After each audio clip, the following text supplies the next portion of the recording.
Para dominar CSS de forma correcta es imprescindible familiarizarnos con las diferentes reglas de medida que vamos a aplicar a los conjuntos de reglas que aplican nuestros selectores. A lo largo de esta clase vamos a estar aprendiendo a manejar herramientas de medida para diferentes cajas, como podrían ser porcentajes, píxeles, view por width, view por height, small view por width, small view por height, diferentes medidas de color, diferentes medidas para los textos, como pueden ser EM o REM, y en definitiva todo el conjunto de medidas necesarias para que podamos comenzar a trabajar de una forma eficiente con este lenguaje de estilos. Vamos a por ello. Comencemos por la primera de las medidas que vamos a estar viendo a lo largo de esta clase, y esta es el porcentaje. El porcentaje es una medida fácil de entender, puesto que principalmente va a estar representando un porcentaje, como su propio nombre indica, sobre el elemento padre de una etiqueta. Vamos a verlo. Y para que podamos entenderlo bien, vamos a generar un primer archivo, index.html, en el cual vamos a estar estableciendo una estructura de HTML5 básica. Y en dicha estructura vamos a aplicarle un estilo CSS que vamos a estar generando ahora mismo. Vamos a crear nuestro style.css para que podamos vincularlo. Muy bien, voy a traerme mi estilo hacia la zona derecha de mi editor y el index.html en la zona izquierda, el estilo a la derecha. Ahora voy a generar un elemento. Por ejemplo, voy a crear un div para que podamos verlo bien y voy a darle un nombre de clase. Por ejemplo, la clase container, contenedor. Y dentro de este div voy a expresar voy a añadir otro div que voy a llamar child, hijo, de la clase child. Muy bien. Y dentro de este child, pues voy a ubicar, por ejemplo, un párrafo que contenga un lorem ipsum, simplemente para que podamos visualizarlo. Muy bien. Vamos a aprender entonces la primera de las medidas, y esta es el porcentaje. Como decíamos, el porcentaje representa un total del porcentaje del elemento, pero siempre con respecto a su padre. Es la única particularidad que tenemos que tener en cuenta. Por ejemplo, si nosotros decimos que nuestro child va a tener una anchura del 100%, pero su padre, el contenedor, mide 600 píxeles de ancho, el 100% de child no va a ser toda la pantalla, va a ser 600 píxeles, puesto que el 100% sobre su elemento padre. Es la única regla que tenemos que tener en cuenta para poder entender este concepto de medida. Sabiendo esto, vamos a hacer algún ejemplo. No os preocupéis por las reglas CSS que voy a aplicar, ya que si vais a seguir el curso, si estáis siguiendo este curso en orden, tenéis la lista de reproducción completa en la descripción, vamos a ir viendo luego posteriormente todas las reglas que escribimos. De momento, lo importante es centrarnos en el conocimiento de las medidas. Ya conocemos los selectores, así que voy a indicar estilos para nuestro container. Y voy a indicar también estilos para nuestro child. Muy bien, pues vamos a aplicar alguno de los elementos para que podamos verlo. En primer lugar, lo que voy a hacer es darle simplemente un color de fondo. Esto, si estáis siguiendo el curso en orden, todavía no lo hemos visto, pero lo veremos, no os preocupéis por eso. Simplemente para que podamos observar qué está ocurriendo. Por ejemplo, ese de ahí. Y a nuestro child vamos a darle un background color de, por ejemplo, otro color distinto. Por ejemplo, vamos a darle este de aquí. Muy bien. Tenemos ahora mismo dos elementos. Y al elemento padre voy a indicarle que va a tener una anchura de, en este caso, por ejemplo, 600 píxeles. Y que va a tener una altura de 300 píxeles, por ejemplo. Muy bien. Si yo ahora a mi child le indico que tiene de anchura el 100%, este será el 100% no de toda la página web, sino el 100% de la anchura de su padre. Y su padre, que es el container, pues es quien incluye esta etiqueta, tiene una anchura de 600 píxeles. Por lo tanto, child tendrá una anchura de 600 píxeles. Vamos a comprobarlo. Acudimos a nuestro proyecto y voy a abrirlo con Live Server para que podamos verlo bien. Podríamos acudir directamente al archivo y hacer doble clic sobre él en nuestro explorador de archivos si lo preferís. Y vamos a comprobar cómo se observa el contenido. Como podéis ver, aquí yo tengo la pantalla ampliada, pero voy a restablecer las dimensiones originales. Y como podéis observar, el elemento padre, que es el que está en marrón, solo mide 600 píxeles. Por tanto, el 100% de la medida del elemento hijo se adapta a la medida del elemento padre. Y de esta forma, si este a su vez tuviese un padre, podríamos seguir concatenando proporciones en porcentaje.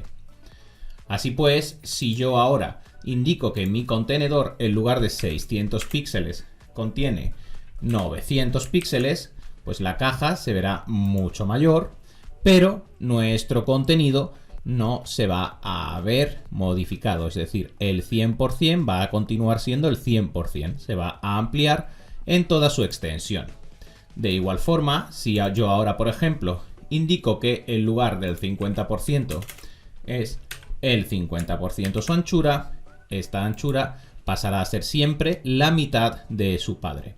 Y yo ahora a su padre podría indicarle que su anchura son 1800 píxeles y su elemento hijo siempre sería el 50% de dicha dimensión. Por tanto, los porcentajes son lo que son simplemente porcentajes, pero tenemos que tener en cuenta siempre que van a aplicar porcentaje con respecto a su elemento padre. Pasemos ahora a la segunda de las medidas que tenemos que conocer, que acabamos de verla de forma indirecta, y estos son los píxeles. Los píxeles no tienen ningún misterio, puesto que fuerzan una dimensión concreta independientemente de la resolución que contenga la pantalla que estamos viendo. En este caso lo hemos podido observar en el contenedor padre. En él hemos especificado que su anchura era 1800 píxeles, se representa con px, y su altura era 300 píxeles, 300 px. Pues no importa la dimensión de mi pantalla, no importa la resolución del contenido del usuario que está viendo el contenido, esta dimensión siempre será fija, siempre serán los píxeles que indicamos. Muy bien, pasemos ahora a la siguiente medida, y estas son las medidas viewport. Vamos a entenderlas muy bien.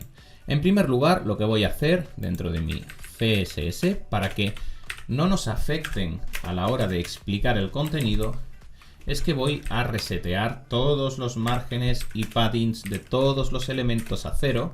Esto todavía no lo conocemos, pero simplemente lo voy a aplicar para que no nos aplique sangrados ni márgenes de ningún tipo y así podamos observar correctamente el contenido que vamos a ir explicando para poder entender las medidas viewport. Muy bien. ¿Cuáles son las medidas viewport? Tenemos un conjunto de medidas viewport distintas. Nosotros nos vamos a centrar en 4 de ellas. Estas son el viewport width, el small viewport width, el viewport height y el small viewport height. Estas son las herramientas que nosotros vamos a estar utilizando inicialmente para su uso dentro de las medidas. ¿Qué significan cada una de ellas? El viewport width es un porcentaje, al igual que hemos aplicado en este caso de aquí.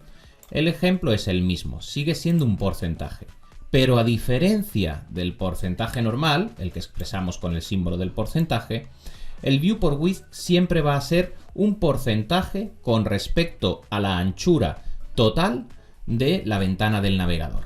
Es decir, si yo tengo aquí mi navegador abierto a pantalla completa, pues el 50% en viewport width será el 50% de la pantalla, independientemente de cuánto mida el elemento padre de mi objeto. Siempre va a ser con respecto a las dimensiones de la pantalla.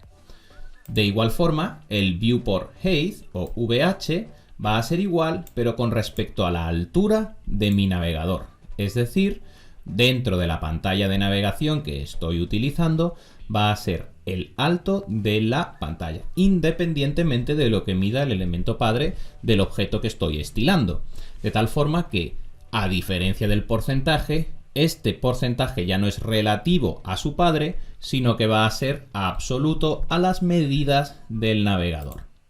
Por ejemplo, voy a restablecer este container a 600 píxeles. Voy a guardarlo y voy a eliminar las medidas que estaba aplicando. Vamos, estas de aquí abajo para que no nos estorben y no nos ensucien el CSS.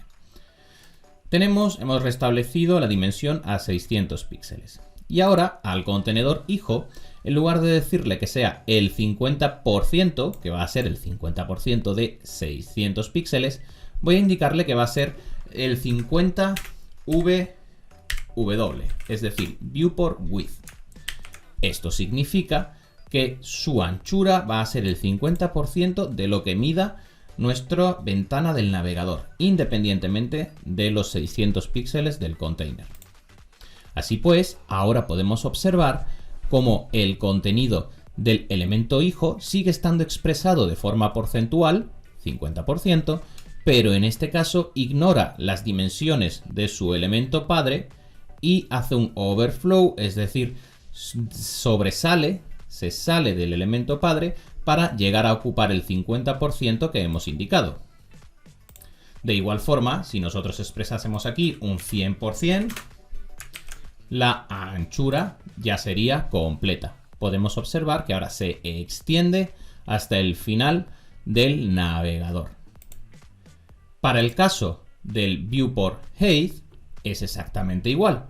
Simplemente, en lugar de expresarlo con el tamaño de la anchura, es decir, el eje X, lo expresamos con el tamaño de la altura, el eje Y.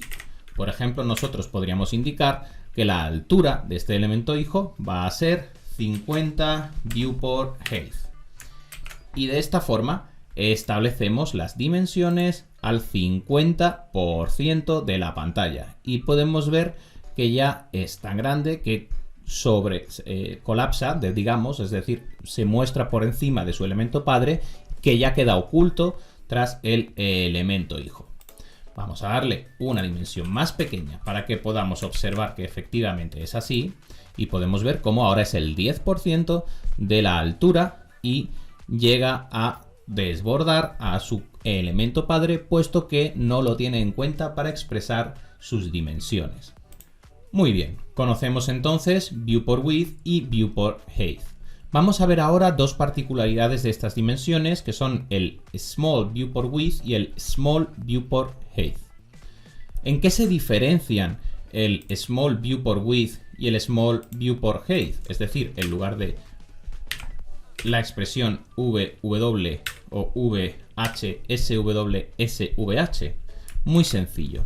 Esto es sobre todo y principalmente para cuando estamos navegando a través de un dispositivo móvil. Y es que cuando estamos navegando dentro de un dispositivo móvil, las dimensiones que el sistema está teniendo en cuenta es el total de la pantalla. Y nosotros hay veces en las que no queremos que sea el total de la pantalla. Por ejemplo, imaginad que tenemos una barra de scroll en el navegador porque nuestro contenido es muy largo y hay que hacer scroll para ir bajando en el contenido. Pues ese scroll en el 100% viewport width no se está teniendo en cuenta. Por lo tanto, nos quedaría un pequeño mini scroll horizontal abajo porque el scroll que se pinta en el navegador no está siendo tenido en cuenta. A expresar el small viewport width, lo que estamos indicando es que no se tenga, es decir, que el tamaño del navegador no cuente el espacio que ocupa el scroll o cualquier añadido del navegador. De tal forma que si aquí tenemos un scroll, pues el 100% no será todo incluyendo el scroll, será hasta el scroll excluido. Esto es especialmente relevante cuando expresamos las dimensiones para la altura. Y es que cuando estamos en un dispositivo móvil y acudimos a nuestro contenido a través de un dispositivo móvil, es normal siempre que nuestro navegador aquí arriba nos ubique pues la dirección, la barra de direcciones con la URL, y el contenido básico de toda la cabecera de nuestro navegador en el móvil, como todos estamos en el celular, como todos estamos habituados, es decir, una barra de navegación aquí arriba, y eso con el viewport height no lo tiene en cuenta. Por lo tanto, si aplicamos 100%, por ejemplo, viewport height y vamos a visualizar nuestra página en un dispositivo móvil, observaremos que tenemos un scroll vertical que se está aplicando. ¿Y cómo de grande va a ser ese scroll vertical? Tanto como sea la cabecera de la barra de navegación del navegador dentro del dispositivo móvil, el dispositivo celular. Si queremos que cuando nos refiramos a 100 viewport height, es decir, al 100% de la altura, se ignore esa barra de navegación y sea estrictamente el contenido de nuestra página, tendremos que decirle small viewport height, SVH. Y de esta forma se ignorará el tamaño de la cabecera del navegador y el 100% viewport height en nuestro dispositivo móvil no aplicará scroll porque se ajustará correctamente a la dimensión de la altura. Son dos particularidades importantes a conocer. Muy bien, hemos visto entonces las diferentes medidas que aplican sobre todo a dimensiones del contenido. Pasemos ahora a hablar del color, puesto que dentro de nuestros diseños en CSS vamos a tener que estar aplicando de forma constante diferentes medidas de color en nuestro contenido. Para ello vamos a tener diferentes formatos de cara a expresar qué color queremos aplicar. En primer lugar, y como ya habéis podido observar dentro de nuestra clase anterior y esta, tenemos diferentes palabras reservadas para expresar diferentes colores predeterminados, una paleta de colores predeterminados. Normalmente este es el nombre en inglés y podemos acceder a ella si escribís alguna regla que necesita como valor un color y pulsáis control barra espaciadora o comando barra espaciadora en Mac, podréis ver un listado con los diferentes colores que el sistema tiene preestablecidos, que CSS nos va a permitir preestablecer. Sin embargo, estos no son todas las medidas de color. Tenemos más medidas de color.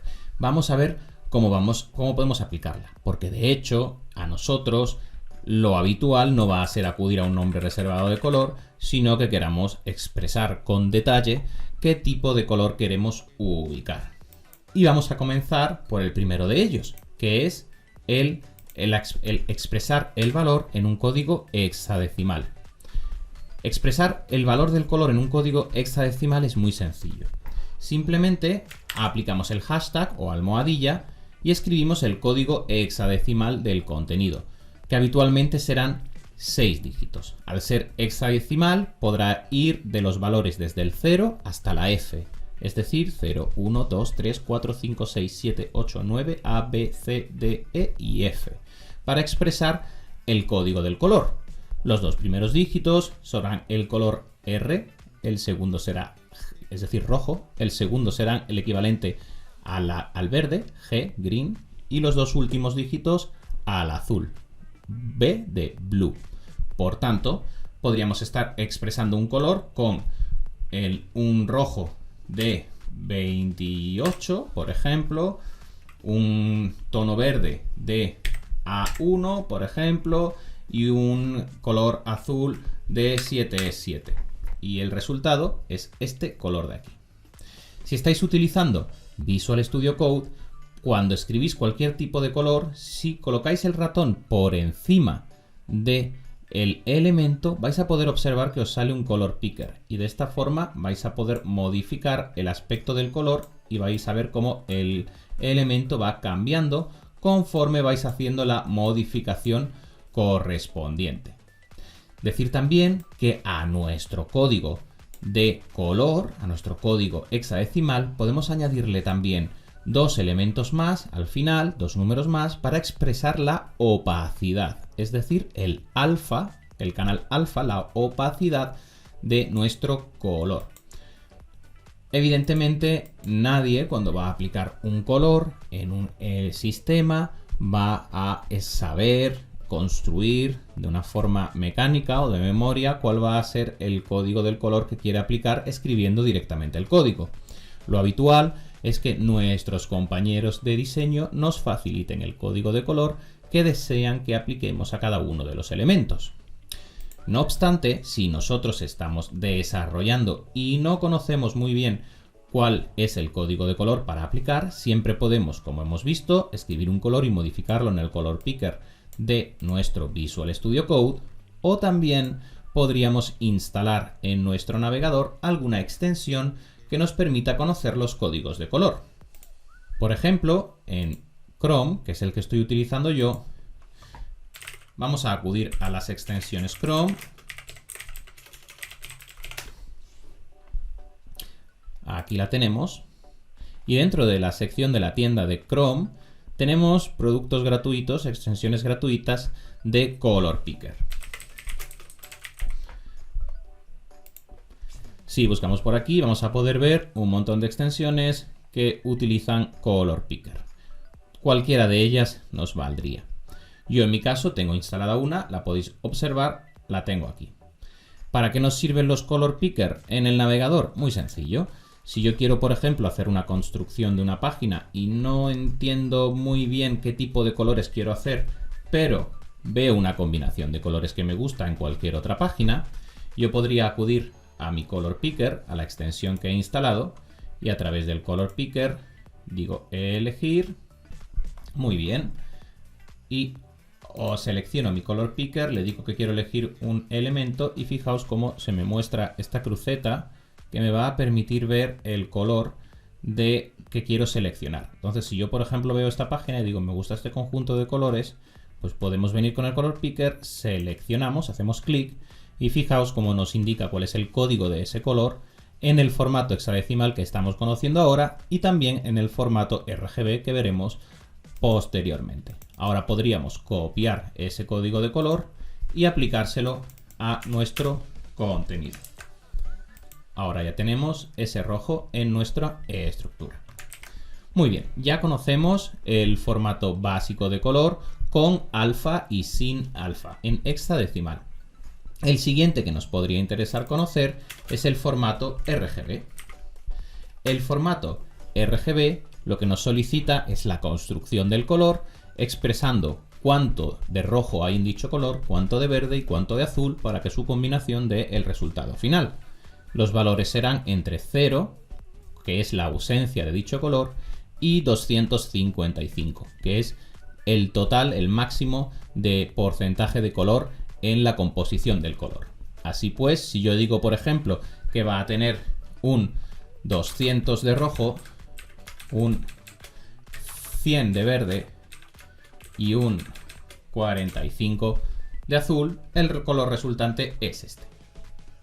De igual forma, con el Color Picker de Visual Studio Code vamos a poder modificar este valor, puesto que nadie hace la construcción en base a los números, sino que lo hace en base a un programa de diseño o a cualquier referencia y posteriormente aplica ese código en su diseño. De igual forma, si observáis, si hacemos clic en el valor, podemos observar la equivalencia de la expresión de dicho color en los diferentes sistemas que disponemos para marcarlo. En este caso estamos usando el RGB. De igual forma, lo habéis visto en el Color Picker, también nos ofrece la versión RGB del color. El color RGB, a su vez, tiene otro formato que es el RGBA de alfa. Y como podéis imaginar, se añade un tercer campo que expresa la opacidad, es decir, la transparencia de nuestro elemento.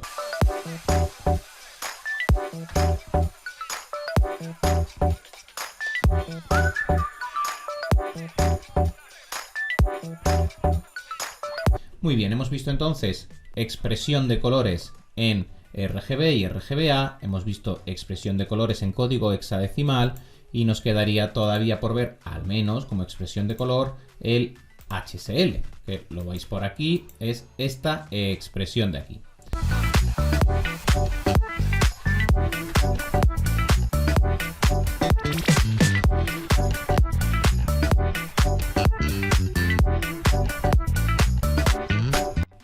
dentro de nuestro editor, perdón, que nos va a indicar el color que vamos a estar buscando expresar en base, en primer lugar, al matiz, es decir, cuál es el código del matiz de color que vamos a estar aplicando, para posteriormente modificarlo en base a un porcentaje de saturación y un porcentaje de brillo. Y con eso llegamos al acabado de nuestro color final.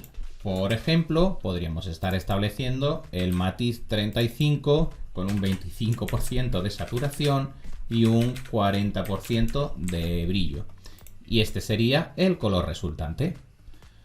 Una vez más, no vamos a estar escribiendo este valor, escribiendo el código en nuestro contenido tal cual lo he hecho yo, sino que siempre tendremos o los códigos dados por nuestro diseñador o los diferentes color picker que nos permitan observar de una forma visual cuál es el color resultante que estamos buscando.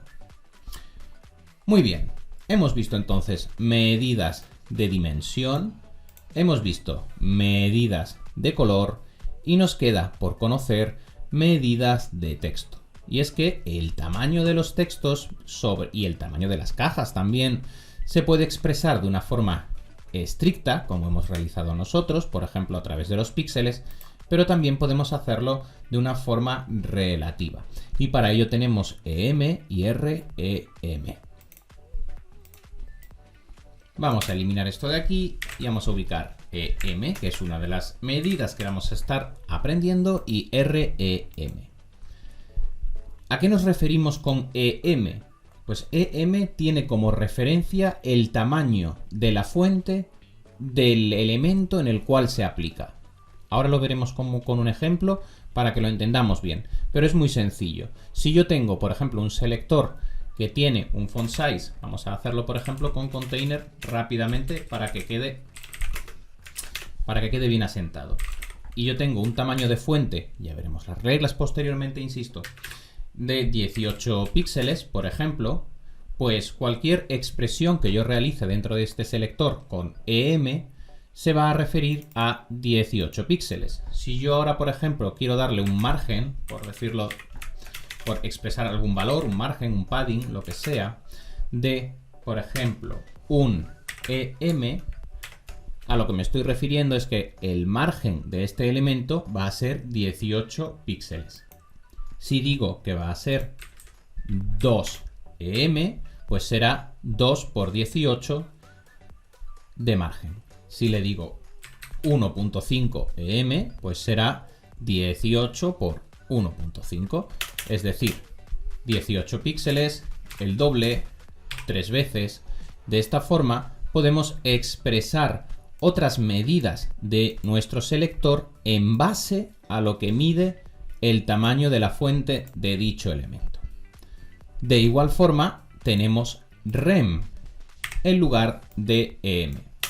Rem, a diferencia de EM, se expresa el valor no del tamaño de la fuente de nuestro contenedor actual, sino del tamaño de la fuente de nuestra etiqueta root, es decir, de la etiqueta HTML del general de nuestro proyecto.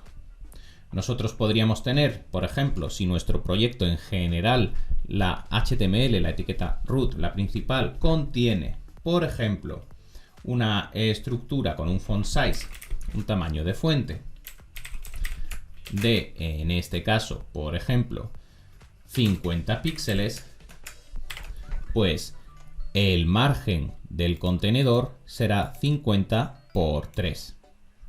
Mientras que si nosotros lo expresamos con EM, sin la R, el margen de este contenedor será 18 por 3. Como podéis observar, muy sencillo de entender. Como regla memotécnica, la R es de root, de la raíz. Por eso cuando lo expresamos con rem nos referimos al principal, al general, y cuando no disponemos de root es al actual, donde me encuentro. A través de estas construcciones podremos hacer que nuestros desarrollos en nuestro selector, el contenido y las dimensiones de dicha caja se adapten al tamaño de la fuente que contiene dentro. Muy bien. Conocemos los selectores porque los estuvimos viendo en la clase anterior. Y ya conocemos también las medidas para aplicar reglas en CSS.